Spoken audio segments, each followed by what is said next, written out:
Welcome, everybody. Thank you so much for joining us for another episode of Coping in Color Navigating Black Mental Health, hosted by Black Mental Health Canada. I am your host for today, Shanique Victoria Edwards, and I am super excited to be here with the Mr. Hayden Jones, the most esteemed Hayden Jones. Welcome, and thank you so much for being with us today. Thank you, Shanique. Pleasure to be here. Awesome. Great, great. And I also want to say happy Black Mental Health Week to everybody. We get, the opportunity of rounding out the week today. And I know some of my co-hosts earlier in this week had some really great conversations with their guests. And so I'm really excited to delve into today. But before we start into what I think is going to be an absolute great dialogue, as I've said, I do want to kind of preface that we are going to be talking about some things that may be particularly heavy for some. And for some people, they might, resonate with some of the experiences that Hayden has had. And so we just also want to ensure that everybody is taking care of themselves and attending to themselves. And so just a quick reminder, just to check in with yourself as we go throughout our conversation today, and do the best to support yourself and take care of yourself, not only, during, but also after. So let's delve right in. Hayden, you are a native to St. Vincent and the Grenadines, raised in London, England, spent your adult life here, very well educated with your BBA, your MBA.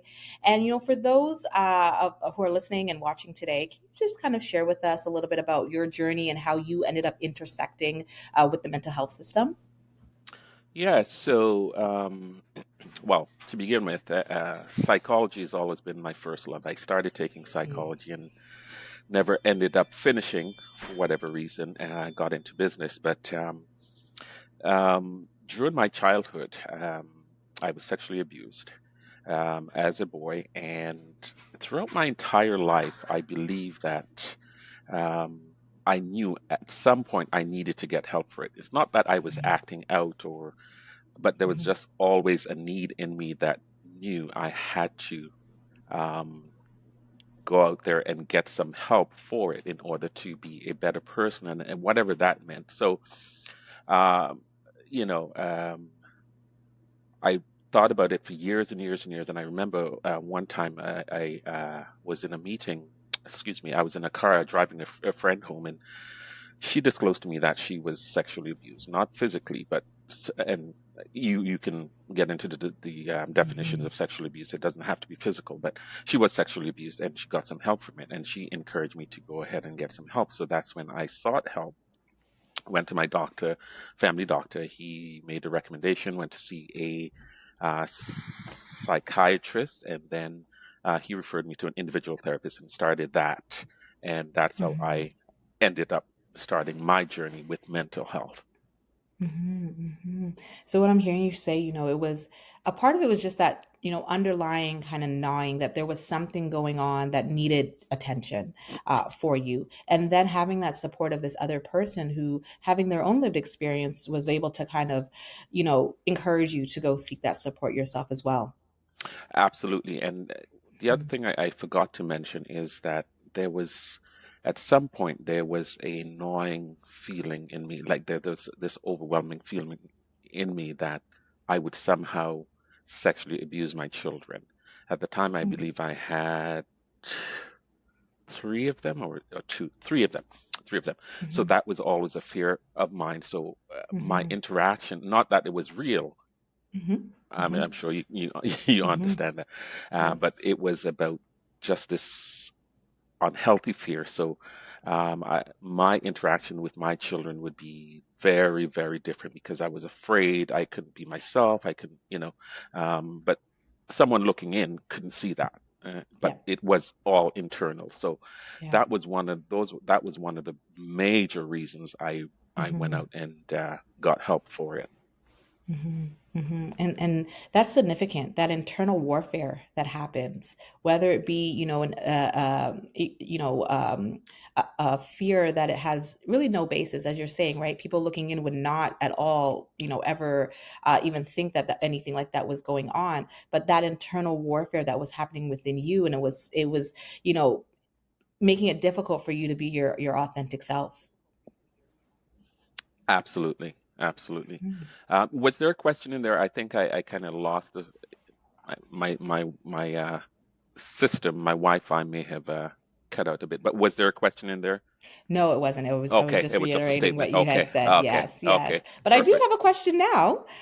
Before you before you sought out support for mental health, what hmm was your own relationship with or understanding of mental health as a Black person? Like, just to expand upon that question a little bit, what were some of the messages, perhaps, either directly or indirectly, that you received about mental well-being, emotional well-being from your family, your caregivers, community? Yeah, community. Yeah, community. That is a huge problem for us. I mean, Hmm. we talk about mental health, and automatically it means you're insane.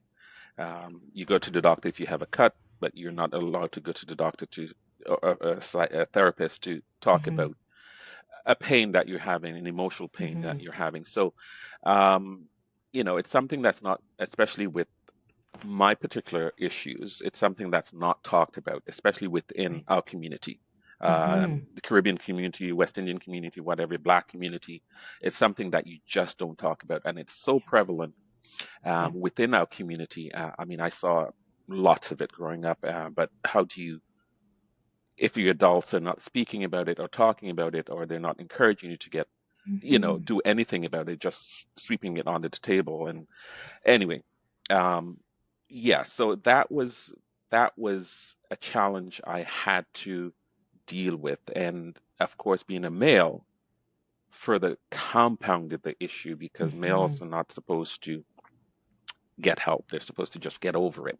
They're supposed to be Hmm. strong. There's, just um, push those feelings down, and in the end, being a criminal, or and or living with this pain and not knowing what to do with the pain and just acting out. So Hmm. it was, and probably that's why it took me so long. It took, I think I was about 35 when I actually came out and got help, sought help, Hmm. disclosed to the family, etc. But I'm maybe jumping ahead a bit, but they were very supportive. They were very, very supportive, which was Right.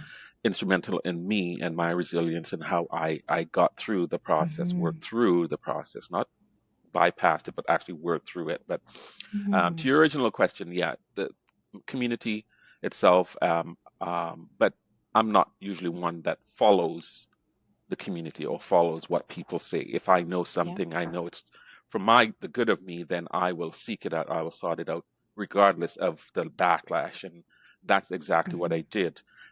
Yeah.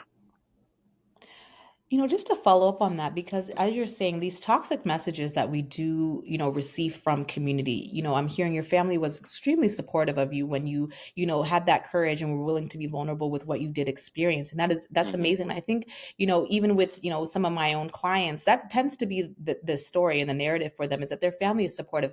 But it is those toxic messages that they get from the community at first, that whether they are internalized or whether or not it is something that gets impedes their ability to kind of go out and seek that support. For you, kind of coming with this backpack of messages that you received from the community, how did that kind of impact that initial kind of interaction? Like, for example, you said you started with your doctor, who then referred you to a psychiatrist. Was there any impact there? well, if I can recall clearly, I mean, definitely was something Hmm. that, I mean, it's normal. I mean, I had all the shame, the guilt, and even disclosing to um, my friend to begin with. I mean, she made it Hmm. easier by her disclosure, her Hmm. self-disclosure. Then going to the doctor, that was I did it, but it wasn't pleasant. I was nervous. I, I didn't want to be stereotyped. I didn't want to be Hmm. called. I mean, all the messages, being sexually abused, being gay, what have you. So that kind of, I was reserved, but yet still I had enough Hmm. courage Hmm. to forge ahead, like I was saying, because that's just who I am. So I was able to go tell my doctor, and then he referred me to a psychiatrist. My experience with the psychiatrist wasn't very, very good. Okay, Um, good. um, you know, basically wanted to push medication on me. That's how I see. I mean, they obviously have their Mm-hmm. what you call it, their purpose, but Mm-hmm.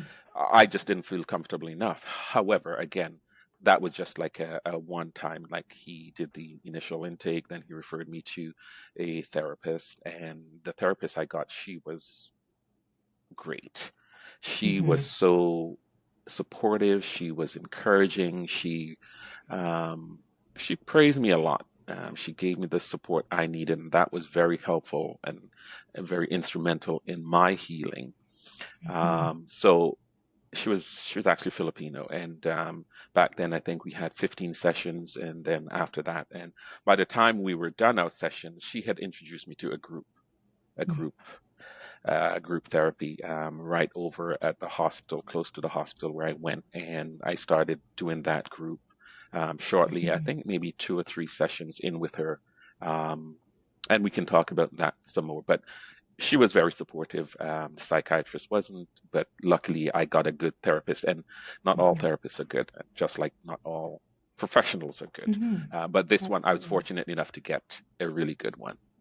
Absolutely, absolutely. And I think that's fantastic. I want to kind of delve into a little bit about the group experience. I know, Hmm. we really promote, when it comes to supporting the mental health needs of Black people, really culturally affirming, um, therapeutic interventions that, really centralize the Black experience. And we talk a lot about, Afrocentric principles, for example. And one of, the hallmarks of just Black centered and culture and values and everything like that is community, is coming together, is the sharing of narratives. And so even as I watched your video that you have on YouTube, that was one of the things that really jumped out to me, was how impactful group therapy was for you, to the point where you've been volunteering there now for well over 18 years, just giving back. But if you can just share with our users, for you, what, or our listeners, sorry, what for you was kind of the thing that resonated when it came to the group therapy?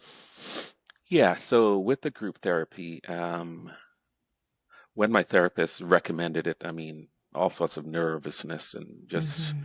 I mean, it was one thing to come out and to disclose, all great because getting out my system, but the thought of group was very, very scary. And again, like I said, Hmm. my health, who I am, what I believe in, I forged ahead. Ended up going to the group. It was two. There were two others in the group at the time, so it was a little more intimate, Hmm. and it was good.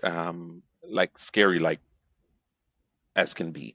But what I really got from the group was the fact that I wasn't alone.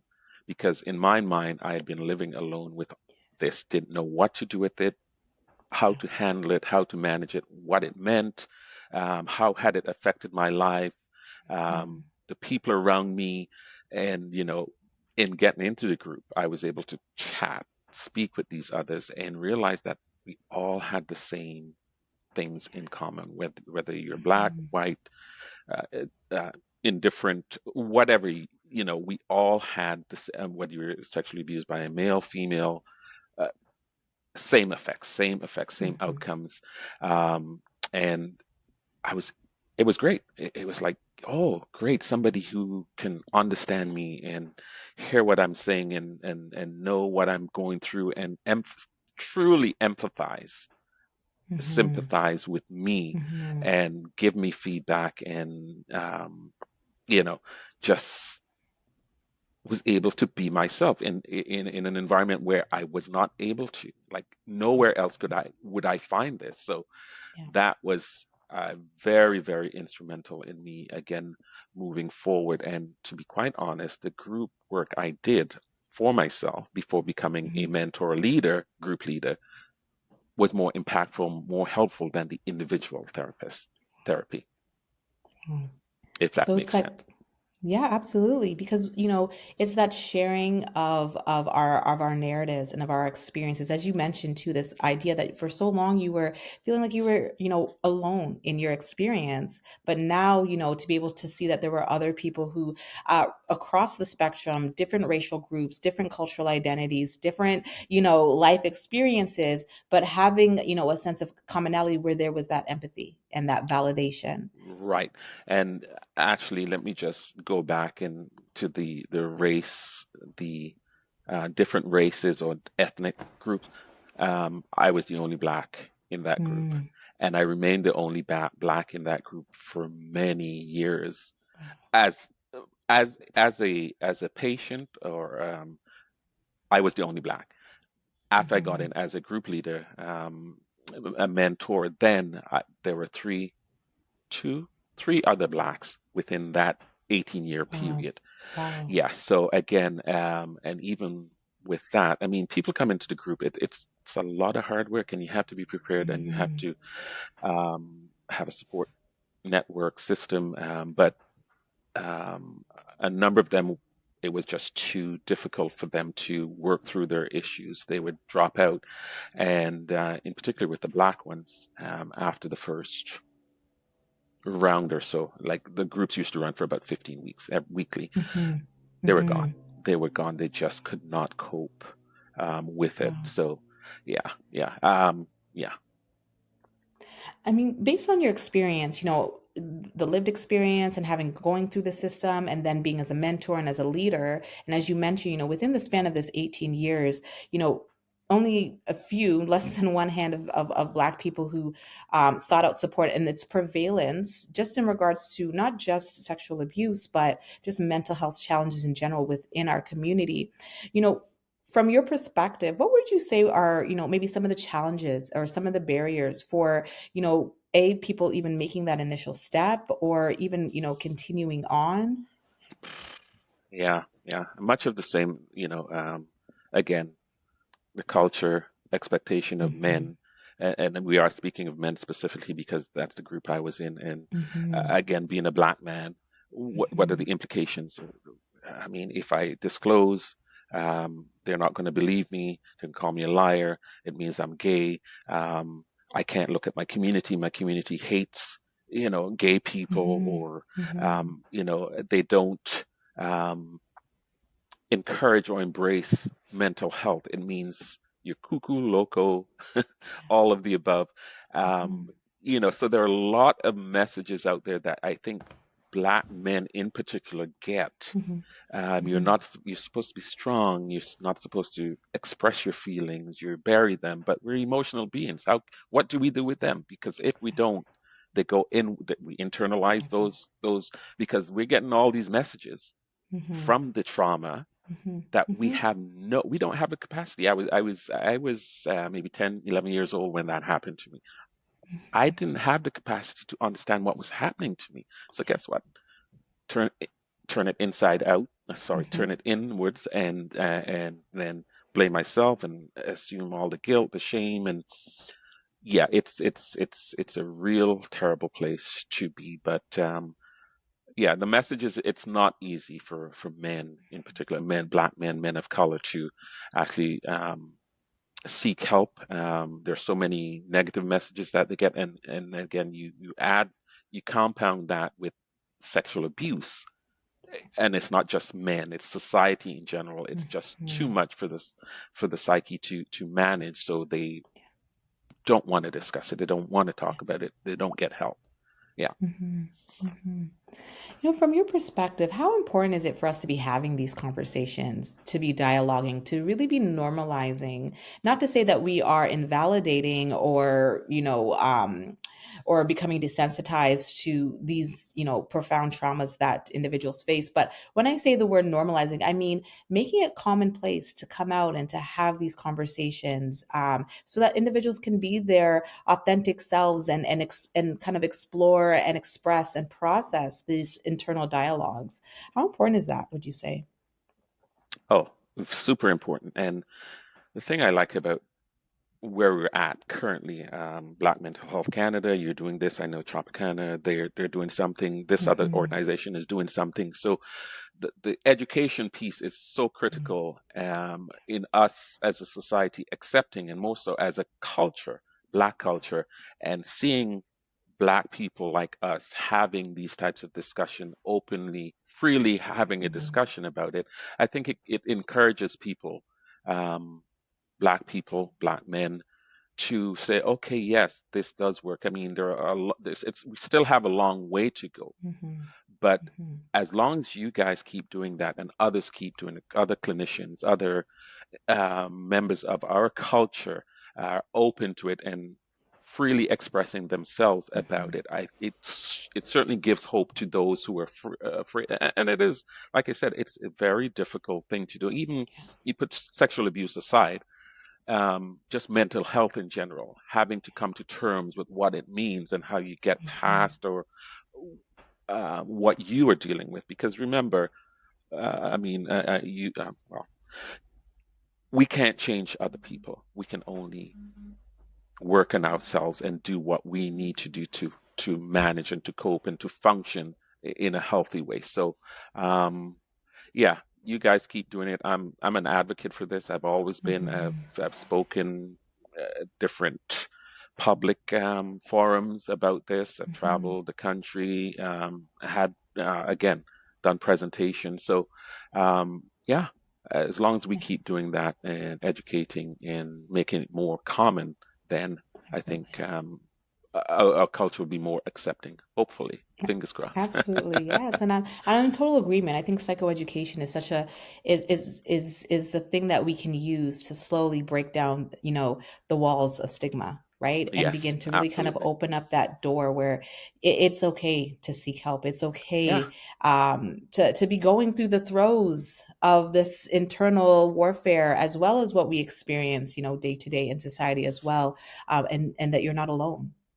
Yes, and interestingly enough, I mean, I'm sure you in your daily work you see this, but I mean, it started off about me and my sexual abuse, but once I got into therapy, Hmm. there was just so much more. Like because this type of trauma affects every aspect of your life, and you don't know until you start to Hmm. take uh, the wrapping off and examine it and do the work. But every aspect of my life was affected. A simple yes or no, what did that mean? How I interacted with colleagues, how I interacted with my family, my children, you name it. Hmm.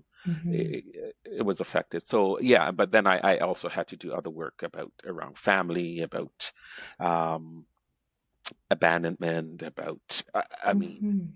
everything, Hmm. everything. Hmm. Um, yeah, yeah, yeah. And even as you say that, one of the things I always, kind of preface with my clients is this idea that once you start getting into therapy and you're working on yourself, you have to be cognizant of the fact that the world around you is not doing the same work that you're doing, right? They're not changing the way that you're changing or having the same Yes, insights. And so for yes. you, how did you kind of, reconcile that, as you were kind of, you said, having to make, those connections and things like that when it came to family and addressing these other things. How was that process for you?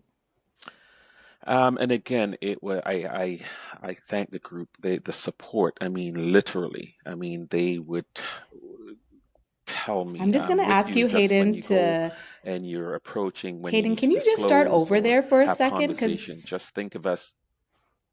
sorry, Hayden, I'm just going to ask you to start over because you Oh, were frozen my there for a minute quality. at the Yeah. beginning. Yeah. Okay. Yeah. So I was saying, with disclosing to my family. Oh my gosh, I lost it. Repeat the Mhm. question again, Shanique, please. No problem. I was just saying that, the idea that just because you're doing the work doesn't mean everybody else, who's, rallied around you is doing that work as well. And so how do you reconcile kind of the progress you're making and kind of how that may change some of your interactions with family, friends?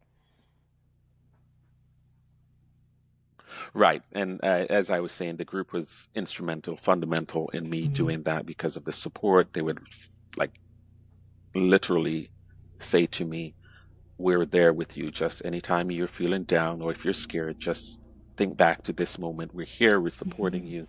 And that was having to do with my disclosure. I mean, my Mm. wife was the hardest one to disclose.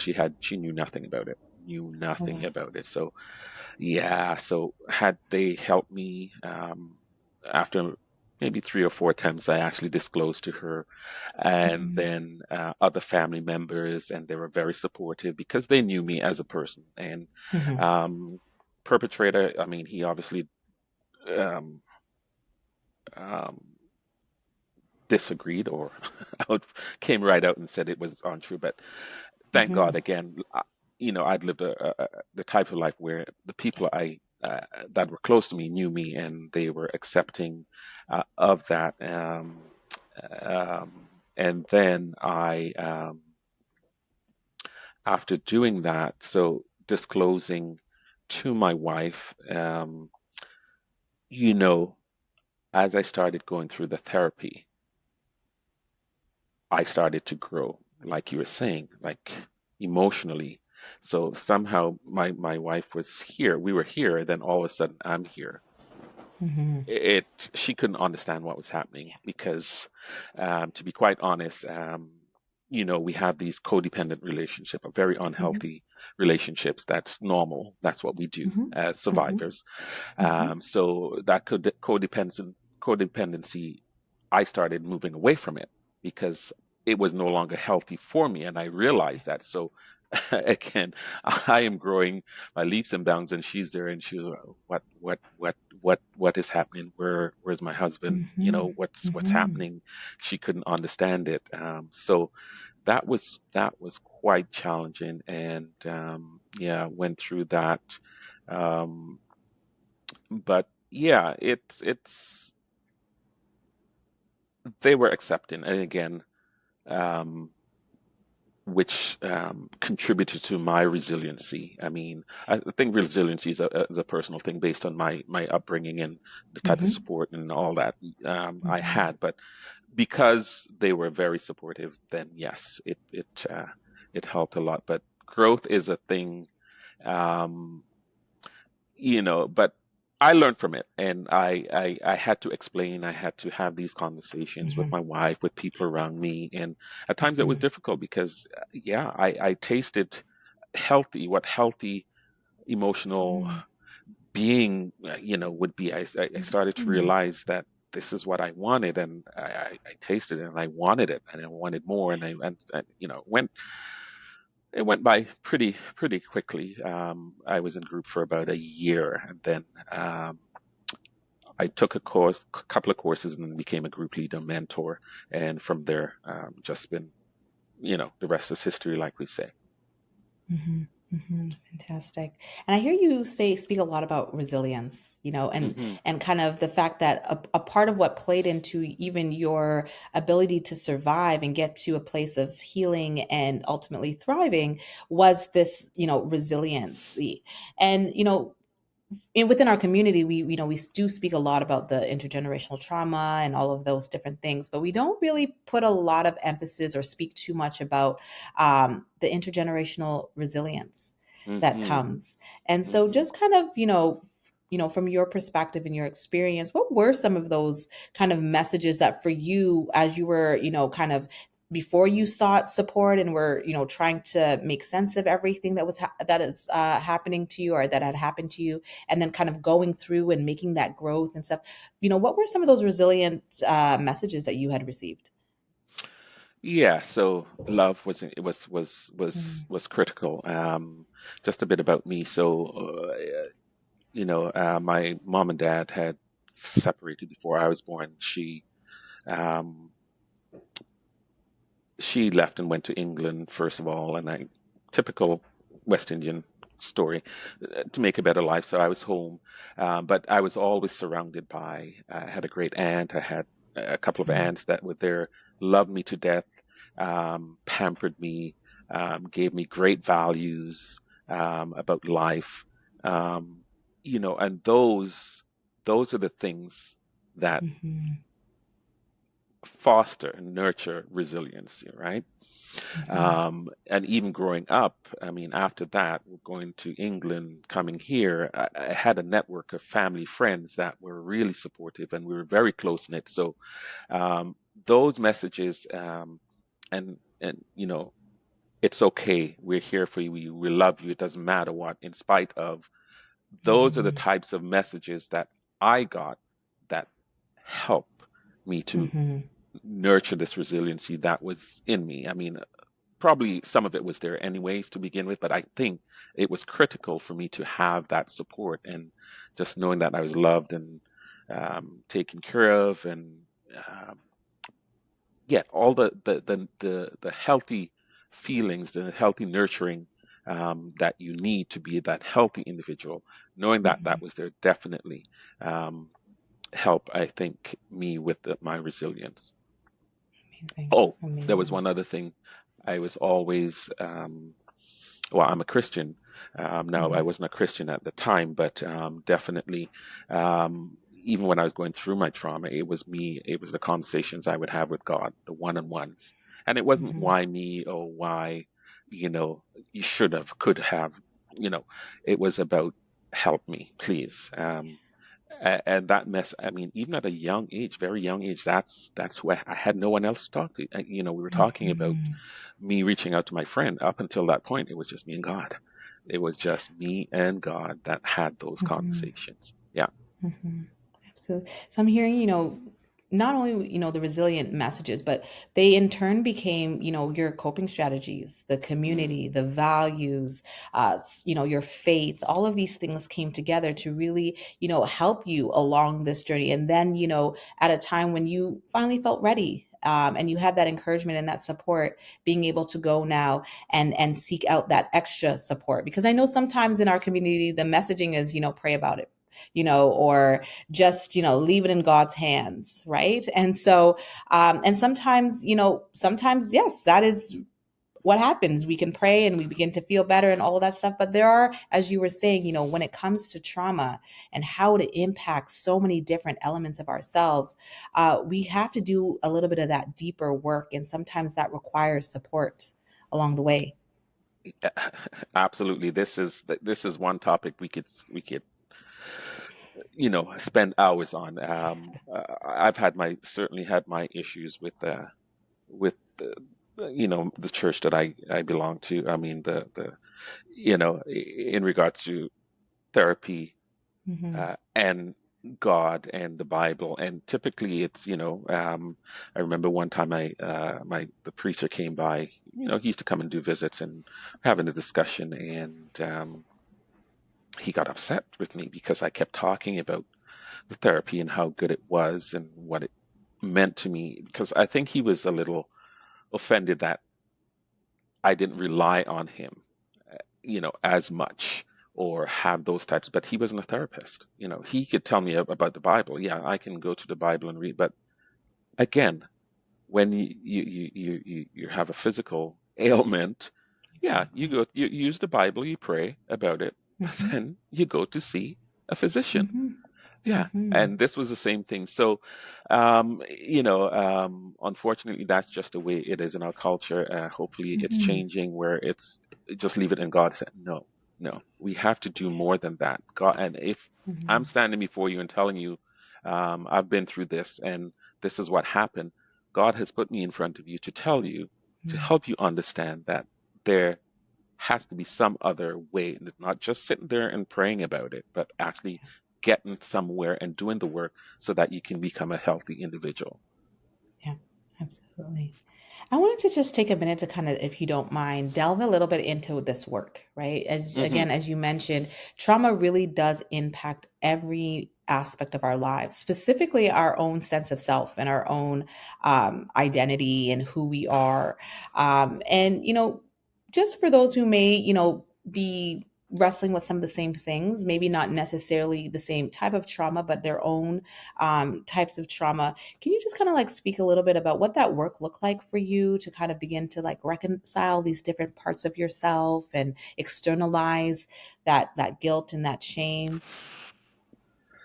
It was it was probably the toughest part of my journey, I would say, Hmm. having Yeah. to reconcile because I had lived in a world where my what I believed to be true was trauma based.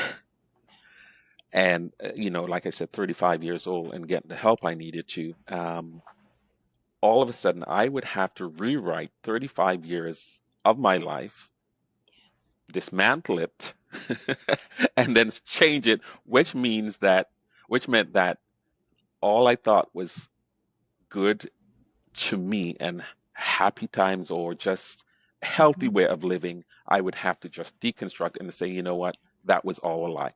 To me, that I mean, it took me, like I said, it was probably the hardest for me to Hmm. reinvent myself or to I don't even say reinvent, but understanding how the trauma had affected me and how my behaviors were as a result of these traumas, and the messages were not true. They were on so untrue because I did as a child, I didn't have the coping or the capacity to understand what. So then Hmm. it's again, it was all about me. It was me. It was me. It was me. The guilt, the shame. It was, so Hmm.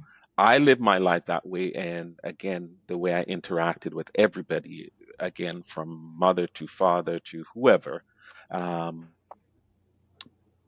was different and it changed. But I mean, and when I say change, not necessarily change, but I now, after going through the therapy, I now had the ability, the understanding to know what was happening in my life, why I responded the way.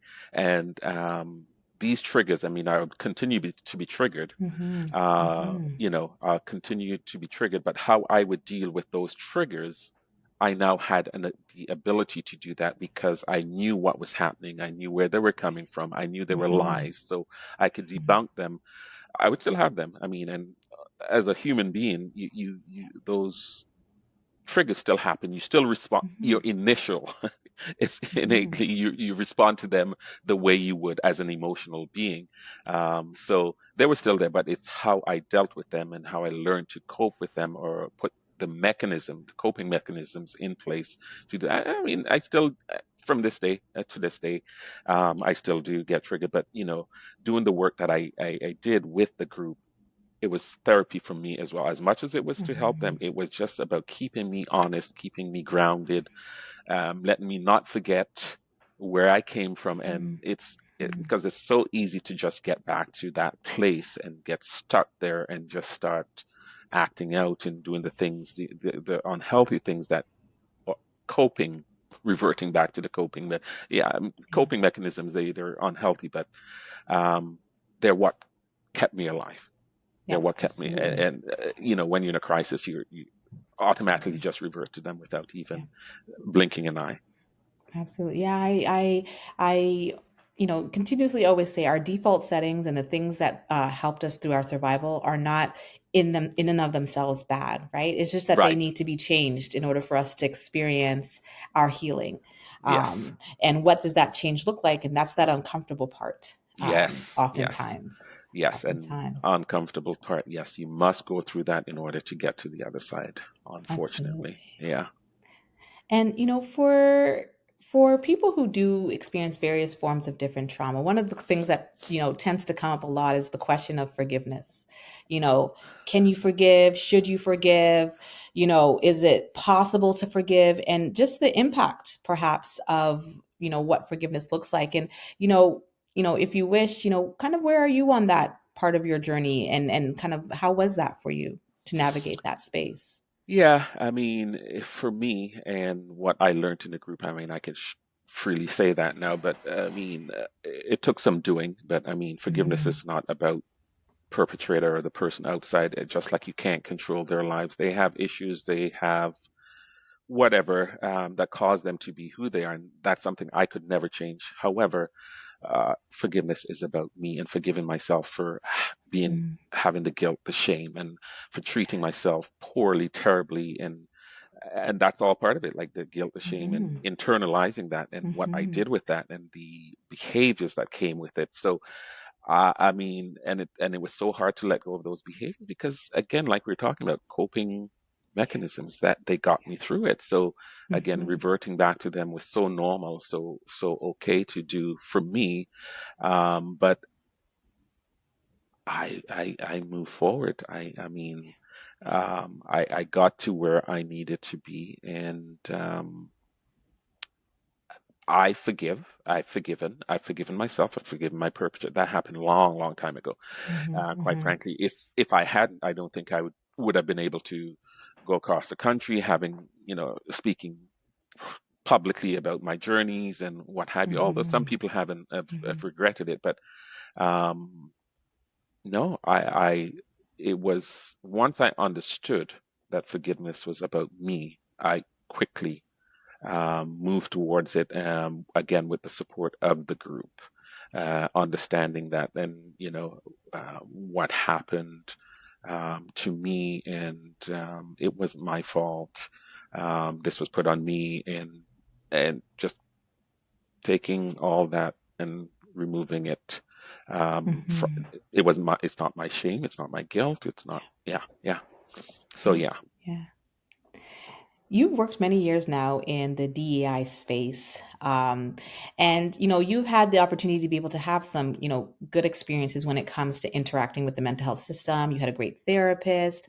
You had this experience with the group, but that's not in all honesty the experience of many racialized Black people when they are interacting with the system. And as you mentioned before, this the stigma and the messages that we receive actually come from the reality that many have experienced when interacting with the mental health field. And so, I mean, just upon your own reflection, and as we really do advocate for culturally affirming and culturally safe spaces where we can find the same thing that you found, that support, that genuine help, that ability to deal with the different aspects of ourselves and how they intersect with our mental health and our mental well-being, and just your own experience in the DI field. Is there kind of anything from your perspective that you think is important for us to take into consideration um, in our advocacy, in our support of Black-led organizations who are doing this work? Good question. Good question. I mean, like you said, education. I mean, Hmm. that's always the key. Um, Getting out into the community, having these types of forums, you Hmm. know, discussions. I mean, having panels like such as this, Hmm. whether it be virtual or in person. Those are definitely ways to help us move towards that. Now, I mean, and I personally have not had any interaction with Black mental health professionals for my own Hmm. purposes. I mean, Hmm. I know a bunch of them. I know a bunch of Hmm. them, and they do their work. But as far as interacting with them in a professional level, Hmm. I'm sorry, I don't know much about them. So I don't even know what that would mean, or even if me having a Black mental professional as a therapist would, or a clinician would have been a different experience, or are you able to then understand um, Hmm. me better because we've come from the same culture, we're the same Hmm. um, ethnic group, etc. Because I know someone recently who went through just seeing a therapist. The therapist was Black from Jamaica, and the person um, didn't feel comfortable enough continuing with the therapy. Now, I'm not sure if that was because of the work that was involved and the person wasn't, couldn't do the work, or if it was because of, again, specifically having a Black um, therapist. So, and I'm trying to recall if there are any other instances that I myself had heard about, or um, but nothing comes to mind particularly. But Hmm. I mean, you would think that because we're of the same color, we're from the same culture, that we would have better insight, hopefully, into the person sitting again, opposite you, and you're able to address those feelings better than somebody who is not from our culture, who doesn't understand the nuances of Hmm. our culture and how impactful those things are in our everyday lives. So Absolutely. I'm happy to see the Black therapists and male, female, otherwise, out there doing their thing and, being able to help our people. So definitely I would advocate for that. But me personally, I have not had that, Yeah. yeah, experience, Yeah. bad experience. And I could definitely appreciate that for sure. And I think that, being able to, provide culturally affirming or culturally safe care doesn't necessarily mean that you have to be of the same racial identity Right. either, right? And as you mentioned, you had a racial as a Filipino therapist. But for you, it was that, the validation. It was that really and truly taking that time to see you. And I think sometimes when we don't, when we have our own inner biases about racial groups and things like that, it blocks our ability to really see the person Absolutely. in front of us, which Yes. impacts care, right? Yes. Yes. Hmm. Absolutely. Absolutely. So that's amazing. Well, Hayden, we're about to turn over to questions. And if anybody in the audience has any questions for Hayden, please feel free to put them in the chat. And I know our tech, Jaren, will be able to open up the phone shortly.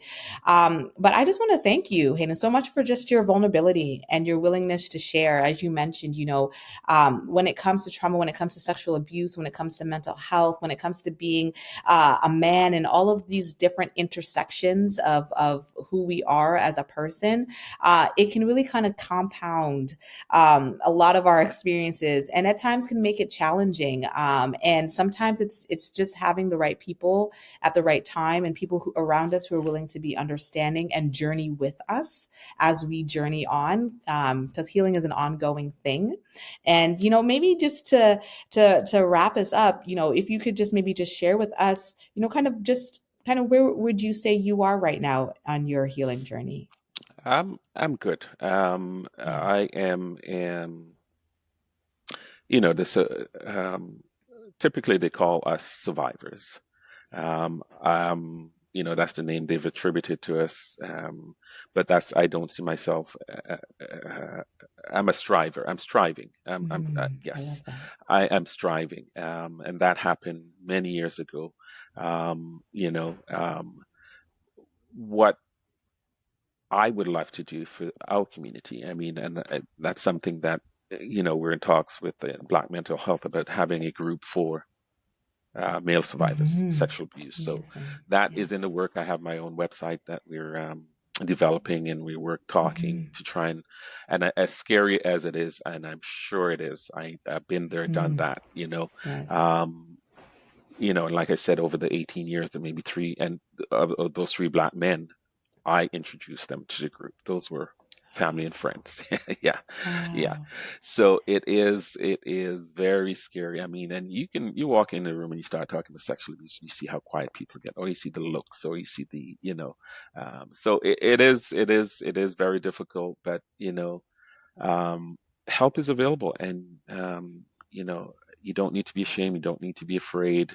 You can get through this, you can get past it and Hmm. understand yourself better and heal and become that individual, healthy individual that you want to be or need to be. So I'm all for therapy, group therapy, individual therapy, emotional healing, emotional health, all of that wonderful stuff. I would advocate for that any day, and because it's so we are emotional beings. Hmm. We respond emotionally Yeah. most 99% of the times. We Yeah. need to be healthy in that respect.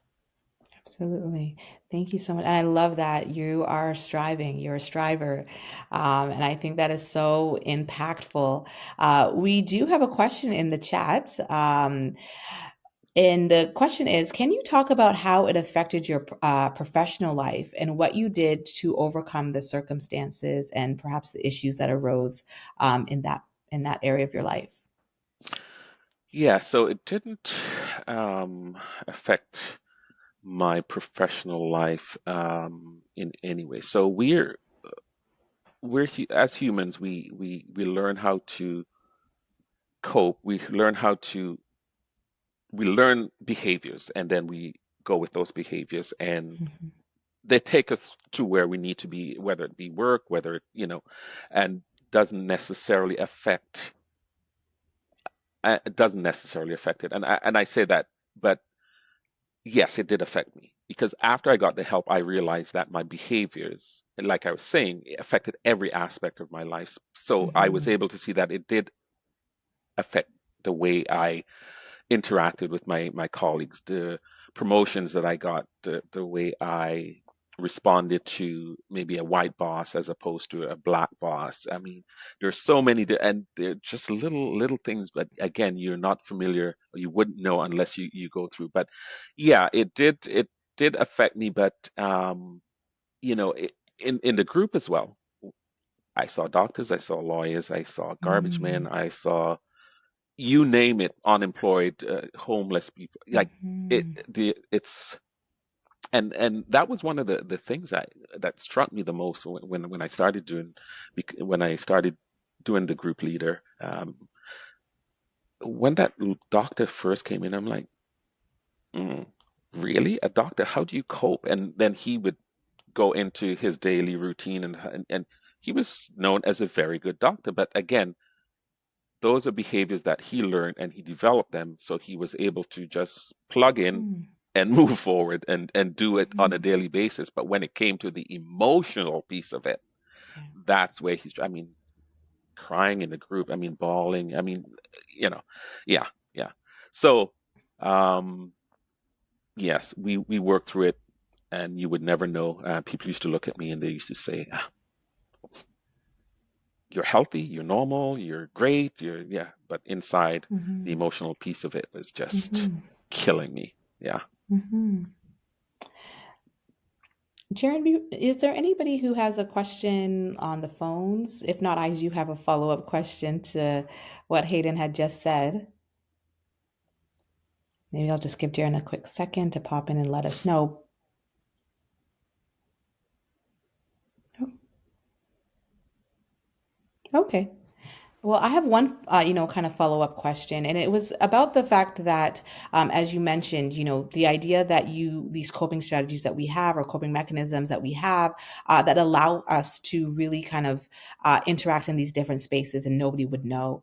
I'm curious for you, kind of, when you kind of were at a point where you were okay, I would say, and maybe I'm using that word very liberally, to Hmm. finally put down that mask and not feel that you had to kind of show up in a space being okay when maybe you weren't okay that day, or maybe you were having one of those times when you were feeling particularly triggered, and not feeling like you had to kind of carry this idea that, like, I gotta just keep going and rather just be. Yeah, yeah, I'm fortunate, and that's something I had to learn as well because I was very guarded, and that's Hmm. a natural Hmm. outcome of being, traumatized. Very protective, guarded, shy, reserved. But yeah, after I started doing the work, like people call me extrovert now because I was able to be myself. I was able to be, I can talk about my feelings. I can talk about my emotions. I can talk about what's hurting me, what's not. I can apologize for not doing the things that I'm supposed to do. In the past, I couldn't. Like that's something I wouldn't do. So yeah, it was so liberating. I mean, I remember after going through my process and doing the work and just laying in bed one night and just or in the day and just exhaling and just enjoy, like that's something I had never Mm. never been able, because again, so protective, just. doing this, that, Mhm. and oh, they will know, or you're hiding this. So I mean, there's so many different areas we could talk. But Mhm. yeah, just the secrecy and the this and the this and the, you know. But I remember just laying there in bed one night, and just saying, wow. And I could actually just feel myself enjoying me and just myself and just letting all this stuff out Mm. and just say, ah, yes, yes, yes. And I learned how the first time that happened to me, and it's something that I cherish and I continue to do Mm. to this day, just to get me grounded, but back to a place again, a reminder of where I came from and how much I've done, and just the gift that I have, and being able to work through my. I'm fortunate, as you know, a lot of us still struggle with that, and years. I mean, depending on how long you before you disclose or got help. I mean, all of a sudden, 50 years. Some people are 50, some were 60. That's 60 years that you somehow are going to have to change the way that they think or believe their belief systems, and that's a lot Yeah, of work, and it's quite often difficult. But there's hope. I mean, it works. You have to be willing to do the work, and yeah, and you'll get the results. amazing. Last question is um, for you now, being a striver, how do you pass along that intergenerational resilience to your next generation? Yeah. So yeah, I mean, I hope the just the values that I've instilled in my children and learning from Mm. my own experience, and Mhm. as parents, we try to do better for our children than we had. So those Mhm. values and recognizing them, knowing what they are, and passing them on to them, having the conversations, and just being a model, that role Mhm. model, that is so Mhm. critical for them to see that it is possible, or this is what a healthy individual looks like.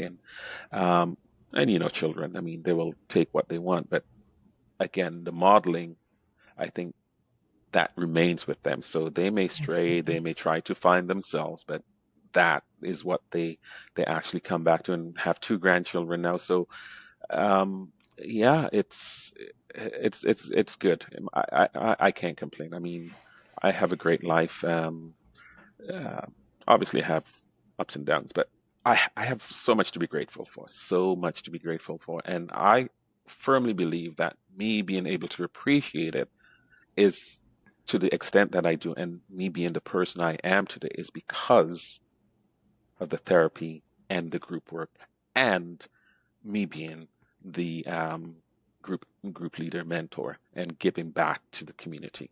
I believe that is Amazing. what, and that's who I am today. Is as a result of all those things. Amazing.